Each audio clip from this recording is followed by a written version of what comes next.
ಅವಳು ಟೈಮು ಕೊಡ್ತಾಳೆ, ಹಂಗೆ ಮಾಡ್ತಾಳೆ. ಹೆಂಗೆ ಹೇಳುತ್ತೆ ಅದು ಕರೆಕ್ಟಾಗಿ ಅದೇ ಥರ ಆಗುತ್ತೆ.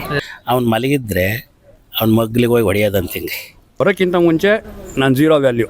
ದಿವಸ ನನಗೆ ಏನಿಲ್ಲ ಅಂದರೆ 1 ಕೋಟಿ ರೂಪಾಯಿ ಅಷ್ಟು ಪ್ರಾಪರ್ಟಿ ಮಾಡಿಕೊಟ್ಟಿದ್ದಾಳೆ. ನನ್ನ ಫ್ರೆಂಡ್ ತೋರಿಸ್ತೀನಿ, ಮಾಂತೇಶ್ ಅಂತ. ಇವನು ಕ್ಯಾಮ್ರಾಗೆ ಪೋಸೇ ಕೊಡಲ್ಲ ಮಗ. ಇಲ್ಲಿ ಈ ಕಡೆ ಇವನು ಮಾಂತೇಶ್ ಅಂತ. ಇವಾಗ ನಾವು ಹೋಗ್ತಿರೋದು ದಸರಿಘಟ್ಟ ಚೌಡೇಶ್ವರಿ ದೇವಸ್ಥಾನಕ್ಕೆ ಹೋಗ್ತೀನಿ. ಇಲ್ಲಿ ನಿಮಗೂ ಕೂಡ ಎಲ್ಲ ತೋರಿಸ್ತೀನಿ. ಹೋಗೋಣ, ದೇವಸ್ಥಾನ ಹತ್ರ ಭೇಟಿ ಆಗ್ತೀನಿ. ನಡಿ ಮುಂದೆ ನೋಡಿ, ನೋಡೋಣ ಇದು ಯಾವ ರೋಡ್ ಗುರು. ದಾರಿ ತಪ್ಪಿದೀವೋ ಇಲ್ಲ ದಾರಿನೇ ನಮ್ಮನ್ನು ತಪ್ಪಿಸ್ತೈತೋ ಏನು ಅರ್ಥನೇ ಆಗ್ತಿಲ್ಲ. ಸೊ ಎಲ್ರಿಗೂ ನನ್ನ ಮತ್ತೊಂದು ವಿಡಿಯೋಗೆ ಸ್ವಾಗತ. ನಾವು ಬಂದಿರೋದು ಶ್ರೀ ಕ್ಷೇತ್ರ ದಸರಿಘಟ್ಟ ಚೌಡೇಶ್ವರಿ ದೇವಸ್ಥಾನಕ್ಕೆ ಹೋಗೋಕ್ಕಿಂತ ಮುಂಚೆ ಕೆಲವೊಂದು ವಿಚಾರಗಳು ನಿಮ್ಮ ಹತ್ರ ನಾನು ಶೇರ್ ಮಾಡ್ಕೊತೀನಿ. ಏನಪ್ಪ ಅಂತಂದರೆ ಕೆಲವೊಂದು ಪ್ರಶ್ನೆಗಳು ಇದೆ. ಏನಪ್ಪ ಅಂದರೆ ನರೇಂದ್ರ ಮೋದಿಯವರು ಕೂಡ ಈ ತಾಯಿಯ ಭಕ್ತರು. ನಮ್ಮ ಕರ್ನಾಟಕದ ಪ್ರೀತಿಯ ನಟ ಸಾರ್ವಭೌಮ ಡಾಕ್ಟರ್ ರಾಜ್ಕುಮಾರ್ ಅವರು ಕೂಡ ಈ ತಾಯಿಯ ಭಕ್ತರಾಗಿರ್ತಾರೆ. ಈ ತಾಯಿಗೆ ಮೊದಲೇ ಗೊತ್ತಿತ್ತು ಅಂದ್ಕೊತೀನಿ. ನಮ್ಮ ಪ್ರೀತಿಯ ಅಪ್ಪು ಅವರಿಗೆ ಅಲ್ಪಾಯಸ್ಸು ಇದೆ ಅನ್ನೋದು ಕೂಡ ಈ ತಾಯಿಗೆ ಗೊತ್ತಿತ್ತೇನೋ. ಸೊ ತಡ ಮಾಡೋದು ಬೇಡ, ದೇವಸ್ಥಾನಕ್ಕೆ ಹೋಗೋಣ. ಇಂತೂ ಶ್ರೀ ಕ್ಷೇತ್ರ ದಸರಿಘಟ್ಟ ಚೌಡೇಶ್ವರಿ ದೇವಸ್ಥಾನಕ್ಕೆ ಬಂದಿದ್ದೀವಿ.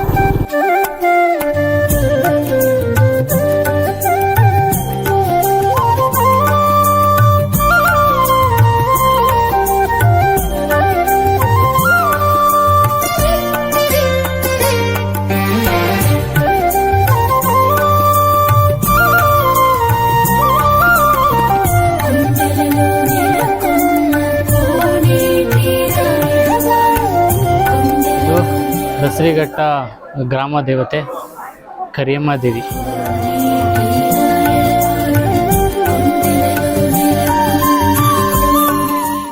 ಸೊ ಈ ತಾಯಿಯ ಮತ್ತೊಂದು ಒಂದು ವಿಶೇಷತೆ ಏನಪ್ಪ ಅಂತಂದರೆ, ಈ ತಾಯಿಯ ಕಳಸದಿಂದ ಭಕ್ತಾದಿಗಳ ಕಷ್ಟಗಳನ್ನು ಬರವಣಿಗೆ ಮೂಲಕದಲ್ಲಿ ಪರಿಹಾರ ಕೊಡ್ತಾರೆ.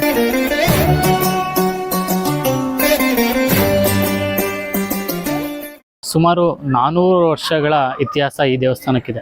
ಮೊದಲನೇ ವಿಷಯ ಏನಪ್ಪ ಅಂತಂದರೆ, ಈ ದೇವಸ್ಥಾನದೇನು ಗರ್ಭಗುಡಿ ದೇವ್ರು ಏನಿದೆ ಆ ಜಾಗದಲ್ಲಿ ಮೊದಲು ಒಂದು ಹುತ್ತ ಇತ್ತು. ಆ ಹುತ್ತಕ್ಕೆ ಸೇರಿಸಿ ಇವಾಗ 6 ಅಡಿ ಮೂರ್ತಿನೇ ಈಗ ಅಲ್ಲಿ ಸ್ಥಾಪನೆ ಮಾಡಿರುವಂಥದ್ದು. ಸೊ ಆ ಸಮಯದಲ್ಲಿ ತಾಯಿ ಚೌಡೇಶ್ವರಿ ತಾಯಿ ಪ್ರತ್ಯಕ್ಷ ಆಗಿ ದೇಶ ಜನತೆಗೆ ಮತ್ತು ಈ ರಾಜ್ಯದ ಜನತೆ ಅಷ್ಟೇ ಅಲ್ಲ, ಇಲ್ಲೇ ಯಾರೇ ಭಕ್ತಾದಿಗಳು ಬಂದರೂ ಕೂಡ ಅವರ ಒಂದು ಕಷ್ಟನ ನಾನು ಬರವಣಿಗೆ ರೂಪದಲ್ಲಿ ಬರೆದು ಅವರ ಕಷ್ಟಕ್ಕೆ ಪರಿಹಾರ ಕೊಡ್ತೀನಿ ನಾನು ಅಂತ ಹೇಳಿ ಅಲ್ಲೇ ಮೂರ್ತಿ ಅಂದರೆ ಶಿಲೆಯಾಗಿ ಆ ಒಂದು ಜಾಗದಲ್ಲೇ ಶಿಲೆಯಾಗಿ ನಿಲ್ತಾಳೆ.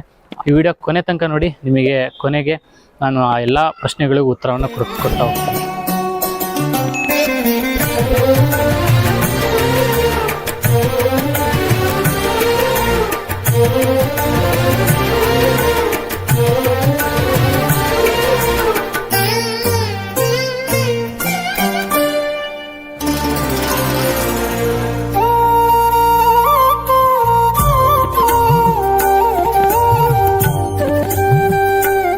ಸೊ ಸ್ವಾಮಿಗಳ ಹತ್ರ ನಾವು ಪರ್ಮಿಷನ್ ತಗೊಂಡು ಗರ್ಭಗುಡಿ ಹತ್ರ ಹೋಗಿದ್ವಿ.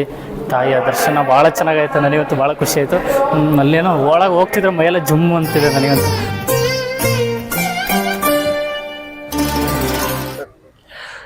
ಈ ಒಂದು ದೇವಸ್ಥಾನ ಚೌಡೇಶ್ವರಿ ದೇವಸ್ಥಾನ ಏನಿದೆ, ಆದಿಚುಂಚನಗಿರಿ ದೇವಸ್ಥಾನ ಈ ಒಂದು ಚೌಡೇಶ್ವರಿ ದೇವಸ್ಥಾನನೆಲ್ಲ ನೋಡ್ಕೋತಿದೆ. ಹೆಮ್ಮೆಯಿಂದ ಹೇಳ್ಕೊಬೋದು. ಸೊ ಈ ತಾಯಿ ಪ್ರತಿಯೊಬ್ಬರಿಗೂ ತಮ್ಮ ಆಡು ಭಾಷೆಯಲ್ಲೇ, ನೀವು ಯಾವುದೇ ಭಾಷೆಯಲ್ಲಿ ಕೇಳಿ, ಈ ಭಾಷೆಗೆ ಮಿತಿನೇ ಇಲ್ಲ. ಕನ್ನಡ, ಇಂಗ್ಲೀಷು, ತಮಿಳು, ತೆಲುಗು ಯಾವುದೇ ಭಾಷೆಯಲ್ಲಾದರೂ ನೀವು ಇಲ್ಲಿ ಬಂದು ಅಪ್ಪಣೆ ಕೇಳಿ, ನಿಮ್ಮ ಆಡು ಭಾಷೆಯಲ್ಲೇ ಆ ತಾಯಿ ಉತ್ತರ ಕೊಡ್ತಾಳೆ. ಆದರೆ ಇನ್ನೊಂದು ವಿಶೇಷತೆ ಏನಪ್ಪ ಅಂತಂದರೆ, ಈ ತಾಯಿ ಕನ್ನಡದಲ್ಲೇ ಉತ್ತರ ಕೊಟ್ಟು ನಿಮಗೆ ನಿಮ್ಮ ಭಾಷೆಯಲ್ಲಿ ಅರ್ಥ ಮಾಡಿಸ್ತಾರೆ. ಇದು ತುಂಬ ವಿಶೇಷವಾದಂಥದ್ದು. ನಿಮ್ಗೆ ತೋರಿಸ್ತೀನಿ. ಅಲ್ಲಿ ಹೋಗೋಣ. ಆ ಮಂಟಪ ಏನಿದೆ ನನ್ನ ಹಿಂದೆ ಕಾಣ್ತಿದೆಯಲ್ಲ ಮಂಟಪ, ಆ ಮಂಟಪದಲ್ಲಿ ಇವಾಗ ಎಷ್ಟೋ ಭಕ್ತಾದಿಗಳು ಅಲ್ಲಿ ಅಪ್ಪಣೆ ಕೇಳ್ತಿದ್ದಾರೆ. ಅಲ್ಲಿ ಹೋಗೋಣ ಒಂದ್ಸಲ, ನಿಮಗೆ ತೋರಿಸ್ತೀನಿ.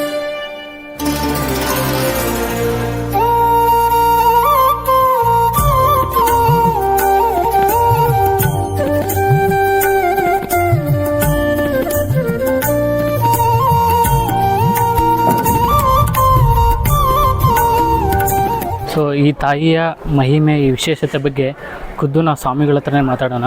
ಈಗ ನಾವು ಹೋಗೋಣಂತೆ ಸ್ವಾಮೀಜಿ ಹತ್ರ ಕೇಳಿಬಿಟ್ಟು ಅವರ ಬಾಯಿಂದನೇ ಈ ತಾಯಿಯ ವಿಶೇಷತೆ ಏನಂತ ಕೇಳೋಣಂತೆ. ಬನ್ನಿ ಹೋಗೋಣ. ಧನ್ಯವಾದ. ಸ್ವಾಮಿಗಳಿಗೆ ಮಾತಾಡ್ಸೋಕ್ಕೆ ಟ್ರೈ ಮಾಡಿದೆ, ಆದರೆ ಏನು ಮಾಡ್ತೀರಾ, ಅವರು ಭಕ್ತಾದಿಗಳಿಗೆ ಕೇಳ್ಕೊಳ್ಳಿ, ಭಕ್ತಾದಿಗಳ ಹತ್ರ ನೀವೇ ಮಾತಾಡಿ. ನಾನು ಹೇಳೋದಕ್ಕಿಂತ ಭಕ್ತಾದಿಗಳು ಆ ತಾಯಿ ಹತ್ರ ಹೋಗಿ ಬರವಣಿಗೆ ಮೂಲಕ ಏನು ಅಪ್ಪಣೆ ಕೊಟ್ಟರಲ್ಲ, ಅದ್ರ ಬಗ್ಗೆ ನೀವು ಅವ್ರ ಹತ್ರನೇ ಹೋಗಿ ಕೇಳಿ ಅಂತ ಹೇಳಿ ಕಳಿಸಿದ್ರು. ಸೊ ಇವಾಗ ಮತ್ತೆ ನಾನು ಭಕ್ತಾದಿಗಳ ಹತ್ರ ಹೋಗ್ತೀನಿ, ಅವ್ರ ಹತ್ರನೇ ಖುದ್ದು ಅವರು ಕೇಳಿದಂಥ ಪ್ರಶ್ನೆಗೆ ಕರೆಕ್ಟಾಗಿ ಉತ್ತರ ಕೊಟ್ಟರ ಅಂತ ಅವ್ರ ಹತ್ರನೇ ಹೋಗಿ ಕೇಳ್ತೀನಿ. ಬನ್ನಿ ಹೋಗೋಣ.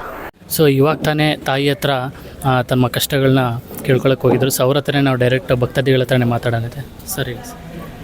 ನಮಸ್ಕಾರ, ನನ್ನ ಹೆಸರು ವೆಂಕಟೇಶ್ ಅಂತ. ನಾನು ಬೆಂಗಳೂರಿಂದ ಬರ್ತಾ ಇರ್ತೀನಿ. ನಾನು 2014 ಇಲ್ಲಿಗೆ ಬರ್ತಾಯಿದ್ದೀನಿ. ನಾನು 2014 ಬರೋಕ್ಕಿಂತ ಮುಂಚೆ ನಾನು ಝೀರೋ ವ್ಯಾಲ್ಯೂ.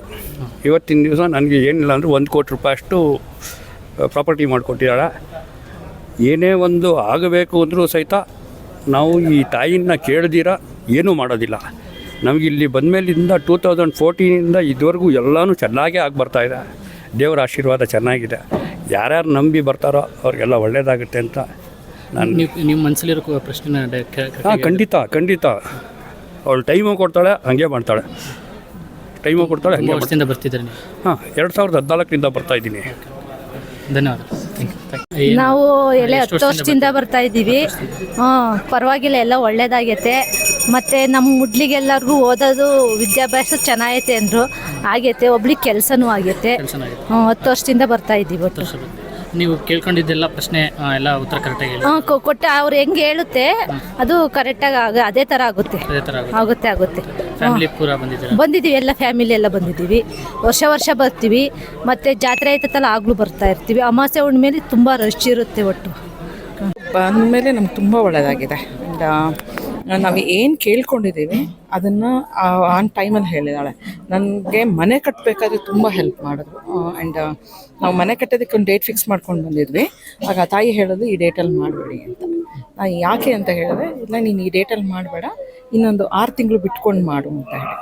ಒಂದು ಆಶ್ಚರ್ಯ ಏನಂದರೆ, ಮನೆಗೆ ಹೋಗಿ ಕೂತ್ಕೊಂಡು ಟಿ ವಿ ಆನ್ ಮಾಡಿದ್ರೆ ಮನೆ ನೋಟ್ ಬ್ಯಾನ್ ಇದಾಗಿದ್ದಾರೆ. ಸೊ ನೋಟ್ ಬ್ಯಾನ್ ಆಯಿತು. ಆವಾಗ ನಮ್ಗೆ ಯೋಚನೆ ಮಾಡ್ಬೋದು, ತಾಯಿ ನಮ್ಗೆ ಇದನ್ನೇ ಸೂಚನೆ ಕೊಟ್ಟಿದ್ದಾಳೆ ಅಂತ. ಹೀಗೆ ಪ್ರತಿಯೊಂದು ಕೆಲಸದಲ್ಲೂ ನಾವೇನೇ ಒಂದು ಕೆಲಸ ಮಾಡಬೇಕಾದ್ರೂ ಇವ್ರನ್ನ ಬಂದು, ಅಮ್ಮ ನಾವು ಇಂಥ ಕೆಲಸ ಮಾಡಬೇಕಾ ಮಾಡಬಾರ್ದು, ಯಾವಾಗ ಮಾಡಬೇಕು ಅನ್ನೋದನ್ನ ಈ ತಾಯಿನ ಬಂದು ಕೇಳ್ತೀವಿ. ಸರಿಯಾದಂಥ ಸಲಹೆ ಮತ್ತು ಸೂಚನೆಯನ್ನು ಕೊಡ್ತಾಳೆ. ಸೊ ಅದರ ಪ್ರಕಾರ ನಾನು ಮಾಡ್ಕೊಂಡು ಹೋಗ್ತೀವಿ. ತುಂಬ ಪ್ರತಿಯೊಂದು ವಿಚಾರದಲ್ಲೂ ಪ್ರತಿಯೊಂದು ಹೆಜ್ಜೆನಲ್ಲೂ ನನ್ನ ತಾಯಿ ಹೆಲ್ಪ್ ಮಾಡಿದ್ದಾರೆ, ಮಾರ್ಗದರ್ಶನ ಮಾಡ್ತಾರೆ. ಎಷ್ಟು ವರ್ಷದಿಂದ ಬರ್ತೀವಿ? 10 ವರ್ಷದಿಂದ. 10 ವರ್ಷದಿಂದ. Thank you.